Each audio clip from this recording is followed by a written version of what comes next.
Let's talk some horse racing. Yeah! All right. Let's go to Skype and bring in Jonathan Horowitz. He's the horse racing insider from the Celtic Tavern. This segment is sponsored by Celtic Tavern. He's also the track announcer at Arapahoe Park. Jonathan, how you doing?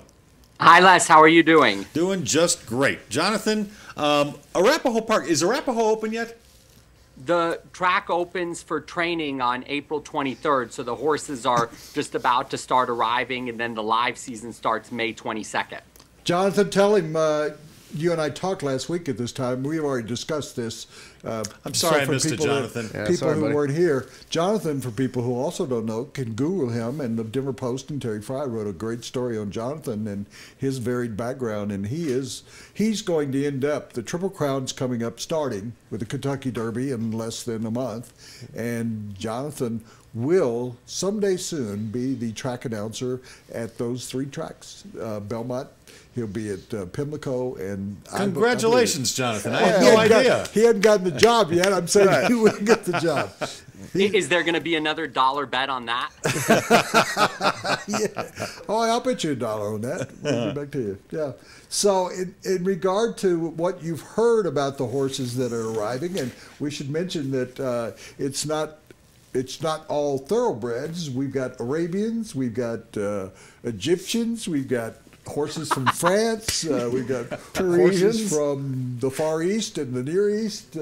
Explain to, because these guys weren't here last week, explain to them that Arapahoe is a real varied participation of horses, not only from Colorado, but from around the nation and around the world. There's different breeds, and just to give you an idea of how varied the races are, you have the thoroughbreds, and that's the breed that we're used to seeing in the Kentucky Derby and the Triple Crown and the Breeders' Cup.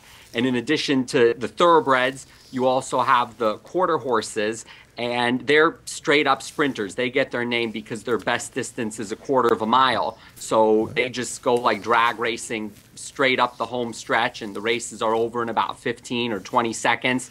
And then the third breed that we race at Arapahoe Park is Arabians, and they're actually the ancestors of all the other breeds, because all thoroughbreds can trace their lineage back to the same three Arabians from 400 years ago, and they're known for their endurance. So they can actually run in the Middle East endurance races up to 100 miles. At our track, we had an Arabian last year named Miss Dixie, who did something no horse ever did, won 2 stakes races in 2 days, 1 1/8 one day, 1 1/4 the next day. So the Arabians can run all day, the quarter horses go really fast quickly, and the thoroughbreds, they're the majestic horses that you see in the Triple Crown. Wait, I want to know more about the Egyptian horses that you referred to. But Jonathan was calling that race and said, and driving Miss Dixie that was Miss Daisy. That was a different horse. Yeah. As I said, the Triple Crown is close. You and I talked last week. I know enough about it.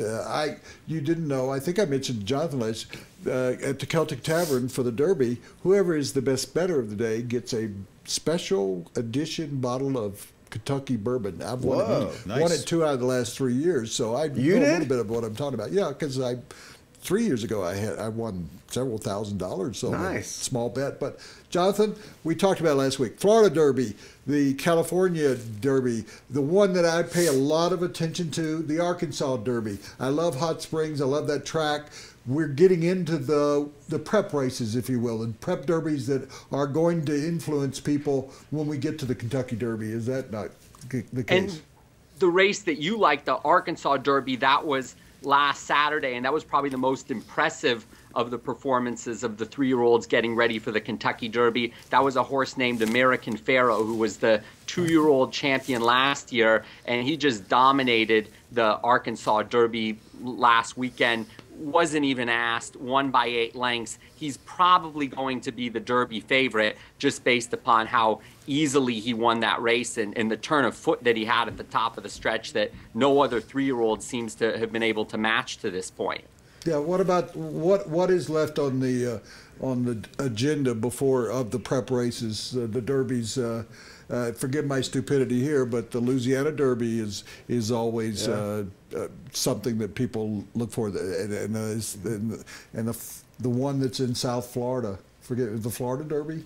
Have The those Florida already been Derby run? was a couple weeks ago, and actually now the prep races are done. So that gives the trainers 3 weeks to work out their horses, prepare for the Kentucky Derby, and a big thing is going to be a few days before when they do the draw, because you're going to have 20 horses, is more horses than run in any other race in the country. And so whether the horse starts on the inside or the outside is going to have a big effect. So we know which horses are likely going to be in the Derby. We'll keep an eye on how they train. But then when the draw happens, that'll have a big effect on the outcome of the race. It's so funny. One other thing I want to mention, I used to have a negative feeling about having 20 horses, 18 horses. It looked like the charge of the Light Brigade if you study historical novels. But I think that it's actually kind of fun, because by the time you get the Belmont Stakes, you've certainly gotten the wheat away from the chaff, and there have been Belmont Stakes that I've covered where there are only 5 horses. So you actually do eliminate those that really don't belong in the Derby. But you could tell me, I've forgotten, when they're sired, it really doesn't cost much to put up money thinking that you'd want a horse in the Derby. Isn't that true? It's a process that starts really when the horse is born. And I mean, when every horse is born, every owner has dreams that their horse is going to be the one to make it to the Derby, make it to the Triple Crown. So you start nominating your horse early on, but then you hope that once it starts racing, that it has the ability, that everything comes together. And it's such a whirlwind, 3 races in 5 weeks, and it's so demanding that, like you said, you can start out with 20 horses in the Derby, but to actually run in all 3 of those races, let alone win them all, is rare. So you only had a couple of horses last year who ran in all 3. And even when you had the great Triple Crown winners like Affirmed and Secretariat, you still only had, well, they won all 3 races, but you still only had maybe 1 or 2 other horses run in all 3 races. So it's so demanding, and it's nothing that these horses will ever go through, and it's the biggest spotlight that they'll be in all year as well. Yeah, I wonder about it. It's a Triple Crown, but I just think because of the way the horses are bred and they're sort of brittle, that whether or not they shouldn't stretch that out over 8 or 9 weeks. I mean, part of its popularity is because it's in a short period of time, but I think that's just so hard on the 3-year-olds. Do you agree? I agree with you, and part of that's because the breed has really changed. When Secretariat and Affirmed were running, the horses were built for stamina, and it wasn't rare to see a horse run 1.25 miles and then come back 2 weeks later, run 1 mile and 3/16. But now the emphasis is really on speed, on good mile horses or 1 1/8 horses, and having more time in between races. So asking horses to do something like they did 40 years ago with Secretariat, it's a totally different breed than it was with Secretariat, because the emphasis has changed. But you see that in all kinds of sports, because you have different offenses now in football with the spread offense, whereas if you watched a game 40 years ago, you didn't see that. So the game evolves, and the Triple Crown, though, has stayed the same, and part of it's tradition. But you're right, I think it could potentially tweak it. Stretching it out longer would certainly make it more exciting, and it would give a horse a better chance to win it, too. And he made the transition, but Jonathan was involved in a great book that he gave me not long ago, Football Nation, and he was one of the primary people who researched it and helped write it. So if anybody, I'm giving you that free plug every week, Jonathan. Thank you. Yeah, so it's available everywhere, I guess, Amazon and all that stuff, isn't it? And we're going to have him on before football season to talk about the history of football in this country. Nice. So, Jonathan, appreciate your time.